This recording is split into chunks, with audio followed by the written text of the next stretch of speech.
I never expected to find anything like that, not in a million years. It was one of those quiet afternoons when the house seemed too still.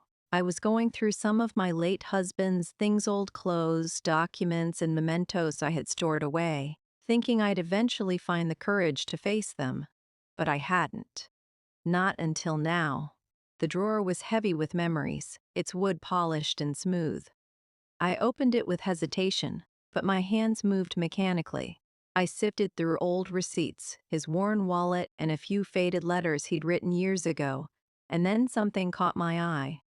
A small silver pocket watch. I picked it up, instantly recognizing the weight of it, the cold smoothness of the metal. It was my husband's watch, the one he used to wear on special occasions, the one he'd proudly show me, grinning like a schoolboy every time he wound it. I hadn't seen it in years, and the sight of it brought an odd mixture of warmth and sorrow. I hadn't even thought about it since his passing. My fingers traced its engraved surface, the familiar shape, the delicate hands still perfectly aligned. But something felt off. I squinted, feeling my pulse quicken. It was ticking. My late husband's watch, the one I hadn't wound in ages, was still ticking. And it was sitting in Daniel's drawer. I blinked, my heart skipping a beat. My breath caught in my chest. I felt as if the ground beneath me had shifted, as though I was standing at the edge of something I didn't fully understand, something that threatened to pull me under. My mind reeled, trying to make sense of what I was seeing. This wasn't possible. Daniel, my son-in-law, had no reason to have my husband's watch. But there it was. I could feel the weight of betrayal pressing on me, though I didn't yet have the words to describe it. The watch was too symbolic, too personal. It represented years of love, of commitment, of promises made. The memory of my late husband's warmth flooded my senses, but it was tainted by the shock that coursed through my veins. I felt small, insignificant, as if something fundamental had just been ripped away from me. The years of trust I'd placed in Daniel, the affection I'd shown him as the man my daughter married, all of it suddenly felt like a lie. Could this have been his doing? Was he responsible for taking something that was never meant to be his? I closed the drawer slowly, the watch still clenched in my hand. My fingers trembled, and I had to swallow hard to fight the lump in my throat. I didn't understand it. I couldn't understand it. Why would he keep this? And why was it still ticking? I walked slowly to the kitchen, the cold silver watch still in my palm, the ticking echoing in my ears. The house felt suddenly too quiet, like I was hearing it for the first time. Everything seemed off-kilter, like the foundations of my life were shifting. Daniel had always seemed like a good man, kind to my daughter, respectful of the family. But now, everything about him felt like an enigma I couldn't solve. I had to know. I had to confront him. "Daniel," I said when he answered the door, the watch still hidden in my hand, my voice surprisingly steady. "Clara, everything okay?" He didn't look surprised to see me, but his eyes darted to my hand, and I could see the tiniest flicker of recognition. I didn't waste time with pleasantries. "Why is my husband's watch in your drawer?" His expression remained unreadable, like a mask he'd learned to perfect over years of careful interaction. "What are you talking about?" he asked, his voice calm, too calm. I opened my hand, the silver gleaming in the dim light of the hallway. He glanced at the watch, his eyes narrowing slightly, but the expression on his face was still calm, detached even. "You've kept it," I said, my voice a little tighter now. "Why? What is this?" He didn't speak for a moment. "I don't know what you're implying, Clara. It's just a watch." I stared at him, my heart racing, a thousand thoughts spinning in my mind, none of them making sense. "It's not just a watch, Daniel. It belonged to my husband. Why is it in your drawer?" I could hear the edge in my voice now, the anger rising. Daniel seemed unfazed. "It's just a keepsake, nothing more." A keepsake. I felt a bitter laugh rise in my throat. A keepsake? You're keeping my late husband's watch as a keepsake. His gaze never left mine. Clara, you're reading too much into this. Too much? My mind was racing, my emotions tangled in confusion and betrayal. I had to know the truth, but I didn't know if I was ready for it. You're lying, I whispered, more to myself than to him, but Daniel's cryptic smile told me that something darker was hidden behind his words, and suddenly, I wasn't so sure of anything anymore. I turned, gripping the watch tightly, my hands shaking. I needed answers, but I had a sinking feeling that the answers I was searching for might destroy everything I thought I knew about my family, my daughter, and the man I had trusted as a son. The ticking of the watch followed me as I walked away, and I couldn't shake the feeling that I had just uncovered a part of the past that was never meant to be found. What had I just uncovered? And what was Daniel hiding? The truth was just beginning to surface, and I wasn't sure I was ready to face it. But I had no choice now. And whatever came next, I had to find out. I never questioned it before: the sacrifices, the quiet acts of devotion I gave to my family. It was always just what I did, what I was supposed to do. A mother, a wife, a daughter, an anchor. Everyone's needs came first. My own were just a distant thought, tucked away because that's what you do when you love someone, right? I think about all the things I gave up over the years: my time, my energy, my dreams. They were never as important as their futures, were they? Not once did I think about how empty my own life had become. I just kept giving without asking for anything in return. I remember the way my husband David used to talk about our children, how we were building something together, something for the future. We'd sit at the kitchen table, the two of us, after the kids had gone to bed. He'd always talk about the sacrifices we'd make for their happiness, for their success. And I'd smile, nodding along. I believed him wholeheartedly. But now that I look back, I wonder if he truly believed it too. It wasn't that I didn't love them. Of course I did. But somewhere along the way, I gave up more than I was aware of. I tucked my own needs aside, thinking they were a mere inconvenience, a frivolity. Every time I wanted to go back to school, every time I thought about taking a trip for myself, I found a reason to stay, to put everything into them. After all, what would a mother be if she wasn't there, day in and day out, making sure everything ran smoothly? But looking back, I see the toll it took on me. My health slipped away quietly, unnoticed. I stayed up late, worked harder, gave more. And yet, it never felt like enough. When I'd ask for something simple, just a little acknowledgement, there was always something else that needed my attention.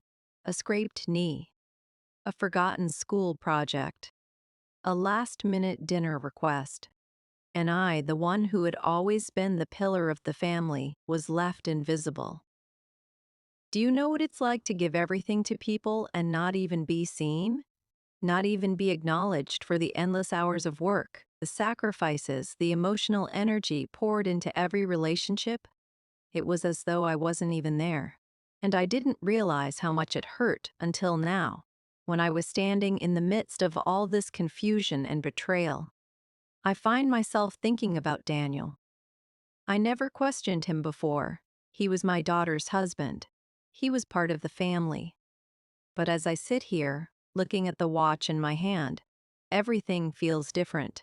How did I miss the way he seemed to quietly take up more space in our lives than he should have? I had never noticed the subtle shift, how he started taking more of my husband's place, how he slowly became the man everyone turned to, even when David was still alive. I thought it was just the way things went. But now, I can't help but wonder if there was more to it. Was this all part of a plan? I remember when Daniel first came into the picture. He was just a boy, young and eager, full of promises. He seemed perfect for Evelyn, my daughter, the one I had poured everything into, the one I had dreamed would find the kind of love and security I couldn't give her when I was too busy sacrificing for everyone else. I'd looked at Daniel and thought, finally she has someone who will care for her. But in hindsight, I see now that it wasn't just his charm that drew me in. It was the way he played the role of the perfect son-in-law so effortlessly, and I just wanted to believe in it. But now, I look at him and I see something else, a pattern. He never really showed any interest in me, not in a real way. He didn't seem to care about my life, my struggles, or even my emotions. And I ignored it, brushed it off, telling myself that he was simply focused on his own family. But now, with the watch still ticking in my hand, I feel a shift inside me. It's like a veil has lifted, and I'm seeing everything clearly for the first time. I think about the dinners we had, those quiet moments where I tried to share anything about my day, my thoughts, my feelings. And Daniel would nod politely, never really listening, his attention always on Evelyn or the kids or the next task to be done. And I just quietly accepted it. I accepted the silence. I accepted the invisibility. And then, there's David, my late husband. I thought I knew him. I thought I had a deep understanding of the man I had loved for all those years. But now I'm not so sure. I start to question things I'd once taken for granted. David was always so steadfast, so strong. But what if there were things I didn't know? Things he kept from me. Things he kept from everyone. The way Daniel has worked his way into the center of our family. How he's the one that everyone turns to now? Was that all part of David's design? Was there something between them, some understanding I wasn't privy to? Or worse, was Daniel playing a game all along? A game I never even noticed? I think about the quiet moments I shared with David, the late-night talks when we'd whisper about the future, the hope in his eyes when he talked about retirement, when he dreamed of all the things we would do when we had time to finally enjoy life together. But did he know, even then, what was coming? Did he know how everything would shift? How his absence would give way to Daniel's quiet manipulation? I can't help but feel a bitter resentment bubble up. Why didn't I see it? Why did I put up with it all? The invisible labor, the sacrifices, the emotional toll. How much longer would I have kept ignoring the truth, kept pretending everything was fine if I hadn't found that damn watch? The truth is, I feel like a fool. A fool for loving too much, for giving too much, and for never questioning the ones I trusted most. I gave everything for this family, and now it feels like it was all a lie. And then, something else hits me. A realization that's both terrifying and empowering at the same time. This family, this bond I thought was unbreakable. This fortress of love and loyalty was built on secrets, and I'm just now starting to see them. The cracks are widening, and I'm left standing in the rubble of everything I thought was solid. I try to steady myself, but the weight of it all is almost too much to bear. My mind spins, and I can't help but wonder. How many more secrets are hiding in the corners of this family? How much more will I uncover before it's all over? And how much of my own life has been built on this web of lies? I glance at the watch again, still ticking, still steady, just like the lies that have been ticking away beneath the surface for years. The search for the truth consumed me. I couldn't let it go. Every passing day, I found myself drawn deeper into a maze of memories and secrets. It started with the watch, my late husband's watch. But soon it became so much more than that. It wasn't just about what Daniel had taken from me. It was about what I had lost all these years, the truth buried under layers of family loyalty and silence. I thought about the times I'd spent with Daniel and Evelyn. I thought about how we'd all sat together at the dinner table, talking about the future, about our plans. Daniel had always been so charming, so warm, a perfect son-in-law. But what if that was the facade?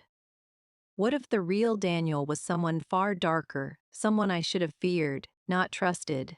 I couldn't shake the images of that ticking watch, the way it echoed through the quiet of my home. The more I thought about it, the more questions emerged. How had Daniel gotten it? Was there something between him and my late husband that I never understood? I couldn't rest. Couldn't eat. Couldn't sleep. All I could think about was the lies. What if I'd been lied to my whole life? I started by going through old letters, documents that had long been tucked away in drawers. My hands shook as I rifled through them, hoping to find something, anything, that would explain what was happening. But the answers didn't come easily. There were letters from David, from family friends, old photographs of my children growing up. As I sorted through them, a recurring name began to surface. Daniel. He was mentioned in passing, but never in a way that seemed significant, at least not at the time. I could almost hear the familiar words of David in the back of my mind. You're overthinking this. It's just a phase. But now I wasn't so sure. One evening, I went to visit an old friend of the family, someone who had known David before we even married. She was in her 70s but still sharp as ever. Her name was Margaret, and she had always been the one I went to for advice. Margaret, I started, the words catching in my throat. Do you know anything about Daniel? About his past? She raised an eyebrow, her eyes narrowing. Why do you ask? I hesitated, unsure of how to word it. I don't know him the way I thought I did.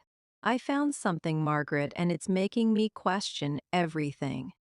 Margaret sat back in her chair, her fingers tapping nervously on the table. Well, Clara, Daniel's got a history, doesn't he? Not all of it's good. I froze. What do you mean? She leaned forward, her voice low. Before he met Evelyn, before he got involved with your family, Daniel had a troubled past. I don't know the details, but I always wondered how he managed to land on his feet so easily. There were rumors, Clara, people from his past who didn't have the best things to say about him. My heart pounded in my chest.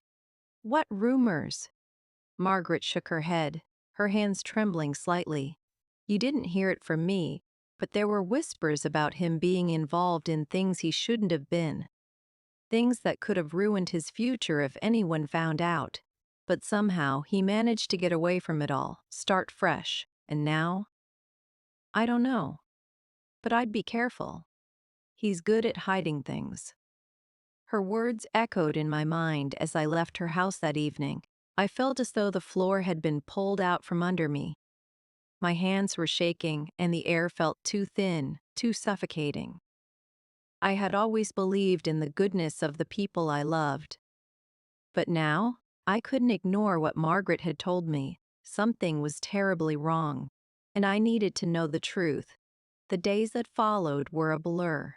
I confronted Daniel again, this time with more questions, more accusations. But he deflected every single one. He smiled his charming smile, played his role perfectly. But something was different now. I wasn't fooled anymore. I wasn't the quiet, submissive woman I used to be. I dug deeper, reaching out to old family friends who had known Daniel in the early days. I uncovered pieces of a story I didn't want to hear. Daniel had been involved in shady business dealings. He had connections to people who didn't just bend the law, they broke it. There were debts, lies, manipulations. It wasn't just one thing, it was everything. And somehow, he had managed to weave himself into the very heart of my family. I thought back to those dinners, those quiet, innocent moments when Daniel had shared his dreams, his ambitions.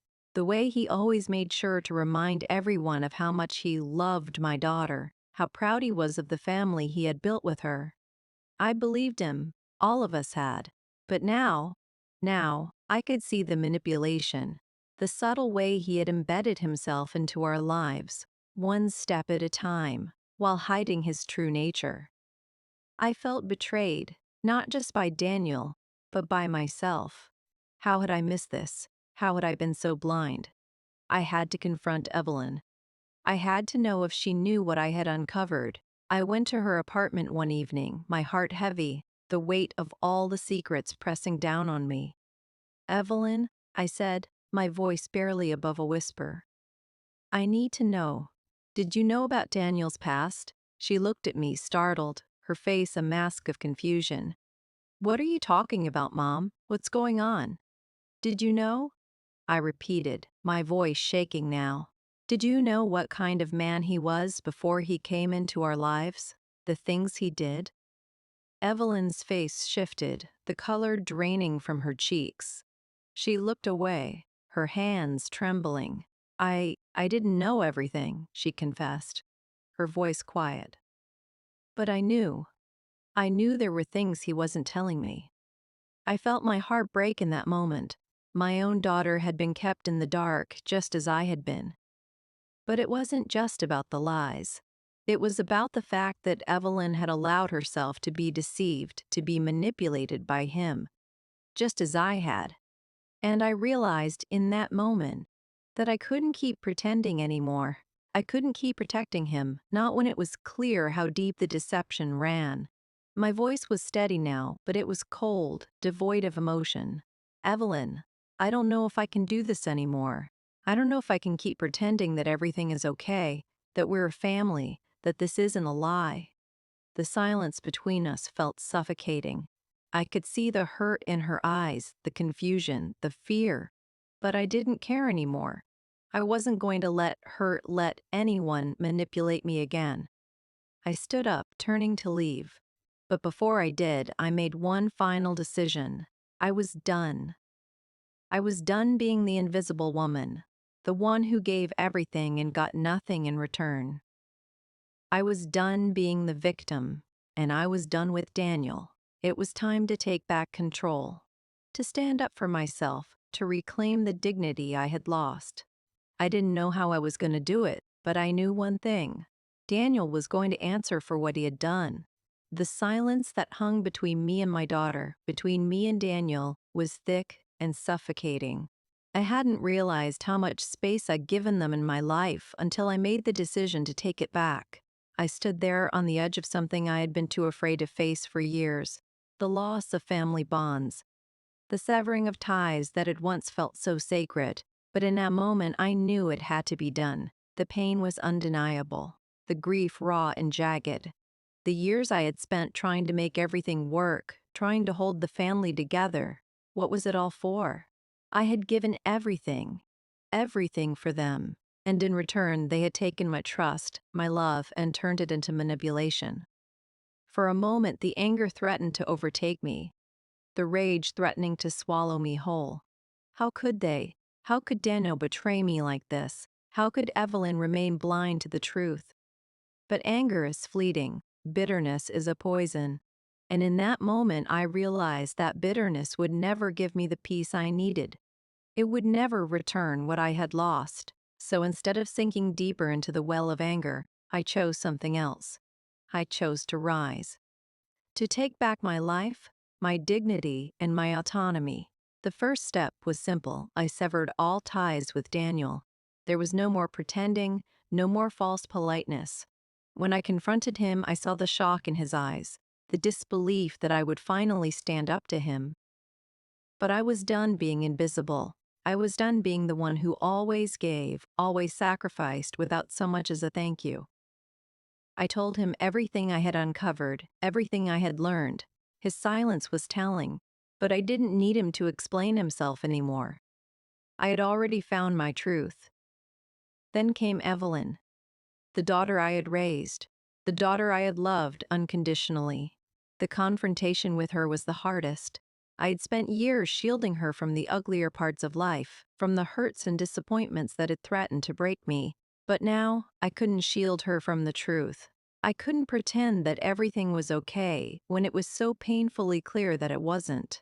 Evelyn, I'm done, I told her, my voice steady but breaking with the weight of it all. I can't keep pretending. You and Daniel have been a part of something that has hurt me for too long, and I won't be a part of it anymore. Her eyes filled with tears, but I didn't look away. I had cried enough for all of us. I had cried for the years of sacrifice, for the years of silence, for the years of putting their needs above my own. But not anymore. I sold David's estate, everything that had once been a part of our shared dreams. It felt like another kind of loss, but it was also freeing. The house, the furniture, the trinkets, everything that once held memories of a life that was no longer mine to hold. I didn't need any of it. I didn't need anything that tied me to a past that was filled with lies. I held on to the watch, though. The watch that had once symbolized love and devotion, now a symbol of betrayal. It was strange, holding it in my hand after everything I had uncovered. But I knew deep down that it wasn't the watch that had betrayed me. It was the people who had manipulated its meaning. And so I placed the watch in a small, velvet-lined box, not as a reminder of the pain, but as a symbol of my resilience. I took a deep breath, closing the box with my own hands. It wasn't a relic of the past anymore. It was a reminder of what I had overcome. It was my reminder that even in the darkest of times, I could reclaim my dignity. I didn't need the past to define me. I was moving forward. The house felt quieter without David's things, but it also felt more peaceful. The weight that had been hanging over me, the burden of years of self-sacrifice, was finally lifted. I had faced my demons, faced the lies that had been woven into the fabric of my family, and I had come out the other side stronger. I took one last look at the box, the watch resting inside it. It wasn't the ticking of the watch that mattered anymore. It was the silence that followed, the silence of a woman who had found her strength. And with that silence, I knew I was ready to start anew. I left the house behind, stepping into the unknown, but with a heart that was lighter than it had been in years. The world was mine again. No longer would I be controlled by the lies of the past, the betrayals, or the manipulation.